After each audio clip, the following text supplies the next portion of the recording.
Iya, halo sahabat pioner semuanya, bertemu kembali di awal Ramadan ini dan saya ucapkan selamat menjalankan ibadah puasa ya yang menjalankannya pada hari ini.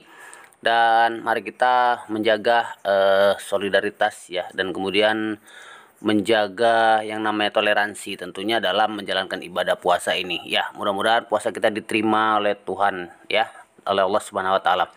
Baik sahabat, saya baru melihat beberapa konten YouTube ya yang membahas tentang saudara Angga Adinata. Ya, dia mengatakan ya persepsi ya analisisnya bahwa Fi Network adalah scam. Nah, jadi teman-teman begini. Saya itu ya hari ini umur tuh udah 40-an ya lah, 40-an lebih gitu. Nah, kemudian saya pemain MLM itu sangat lama sekali gitu ya. Mungkin dari tahun ya 99 ya kita sudah main bisnis marketing gitu. Nah, jadi kita kembali kepada awal koin yaitu tentang BTC atau Bitcoin. Ya, walaupun saya tidak mengawali penambangan Bitcoin, tetapi saya paham benar. Karena pada tahun 2010 itu saya sudah pernah menjalankan proyek ya MLM itu di Kuala Lumpur, Malaysia. Kemudian disitulah saya membuat dan mengikuti bisnis yang namanya pay to click pertama di dunia bernama Starlink. Nah, dan teman-teman saya di sana banyak mengatakan membicarakan masalah Bitcoin. Tetapi pada waktu itu sebenarnya Bitcoin itu bukan lagi di mining gratis gitu teman-teman. Tetapi sudah dibeli ya, per BTC-nya itu berapa. Waktu itu saya dengar-dengar per BTC itu sangat kecil sekali ya. Tapi saya lupa. Nah, pada saat itu kita sudah pernah membelinya dan karena waktu itu tidak ada ponsel yang sangat mudah untuk mengaksesnya, maka kita menggunakan yang namanya laptop, yang menggunakan laptop, PC dan lain sebagainya. Nah, kemudian sandi ya, kemudian dan lain sebagainya, seperti itu teman-teman. Tetapi pada waktu itu karena memang sebuah bisnis itu mengalami ya scam juga ya, scam bisnis-bisnis yang kita ikuti, maka laptop, handphone dan lain sebagainya, nomor telepon itu kita buang dan akhirnya BTC itu juga tidak kita nikmati. Nah, kemudian ada TPI Express pada waktu itu, kemudian ada Speedline, kemudian apa yang dikatakan Bang Angga itu ada MMM ya, PHGH dan bisnis lainnya. Nah, jadi merujuk tentang itu teman-teman. Fi Network ya, Fi Network itu saya pikir adalah hal yang biasa dilakukan oleh yang namanya bisnis ya atau vendor lah tentunya seperti itu. Karena apa? Karena ini adalah project. Nah, walaupun 3 tahun sudah dilakukan, saya yakin ini bukan scam. Karena apa? Karena memang melihat dari kegigihan Nicholas Kokali sendiri itu sering muncul. Nah, ini akan menjadi project yang sangat besar yang mungkin ini cita-citanya gitu teman-teman.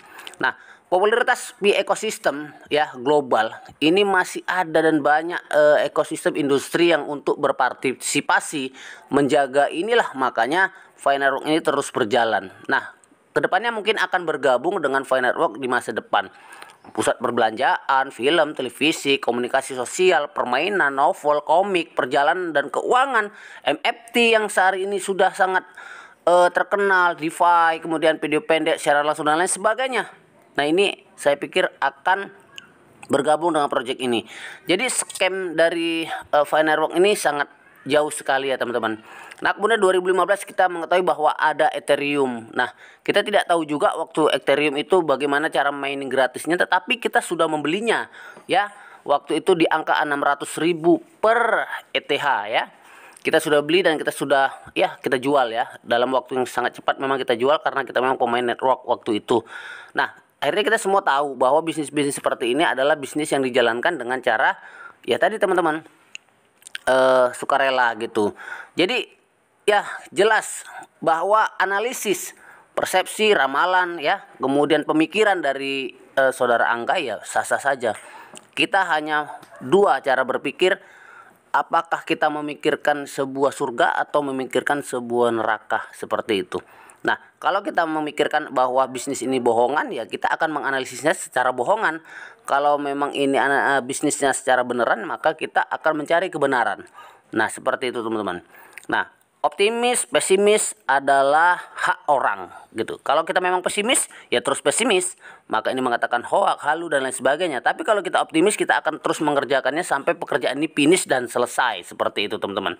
Nah, jelasnya kita kan tahu ya, membuat aplikasi penambangan cryptocurrency beserta izin-izinnya itu sangat sulit sekali ya. Legalitas dengan server yang sangat besar dan biaya yang sangat besar per bulannya itu sangat susah sekali. Maka ini dibuat oleh Nicholas Kokalis yang ya kita ketahui dia seorang dokter internet ya mungkin ya gitu ya, atau dia seorang yang memang punya pemikiran yang sangat luar biasa.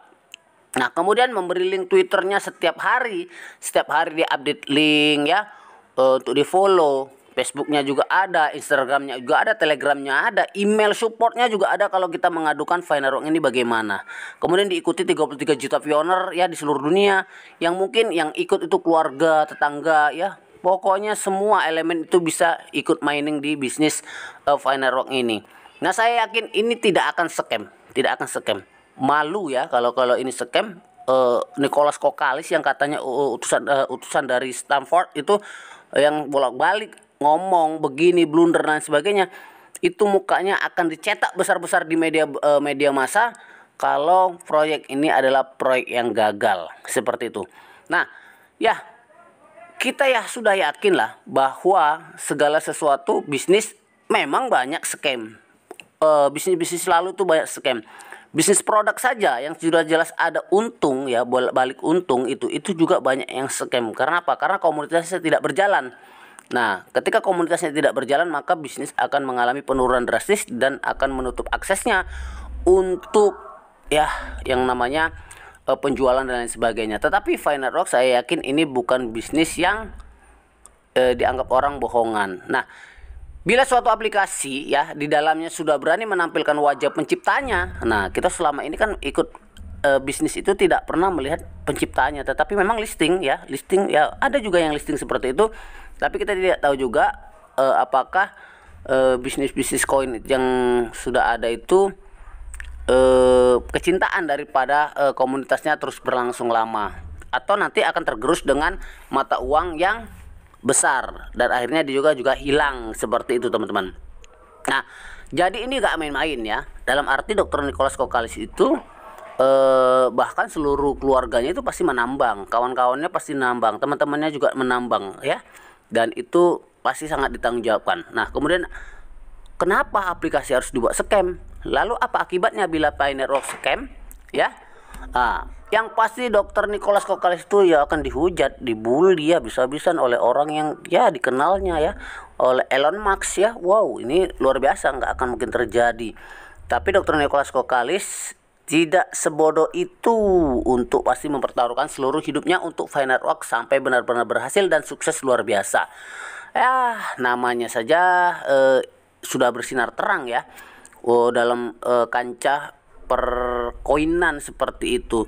Ya, ini jadi pasti akan ada akhir kata apabila ada yang berani melakukan seperti Dr. Nicholas ini dan membuat scam itu. Saya sangat luar biasa ya, sangat kasih hadiah gitu. Misalnya seorang Angga Adinata mengatakan Finerwalk ini scam, ini luar biasa, ini lebih hebat dari Nicholas Kokalis ini orang ya. Jadi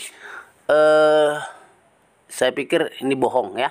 Jadi Angga Adinata silakan saja ya, benar analisisnya itu adalah analisis yang kita anggap ya sah-sah saja ya, bahwa persepsi dari seseorang yang membuat koreksi dari sebuah bisnis itu sah-sah saja.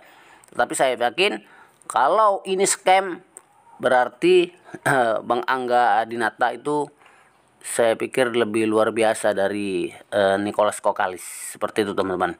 Nah, kita sudah capek main bisnis ya, walaupun tidak semuanya kita ikuti, tetapi ada beberapa yang sudah hasil. Nah, ini kita tidak keluarkan di dalam konten ya, tapi memang jelasnya saya berani bertaruh kalau yang namanya Finerwalk ini bukan bisnis yang scam, teman-teman ya.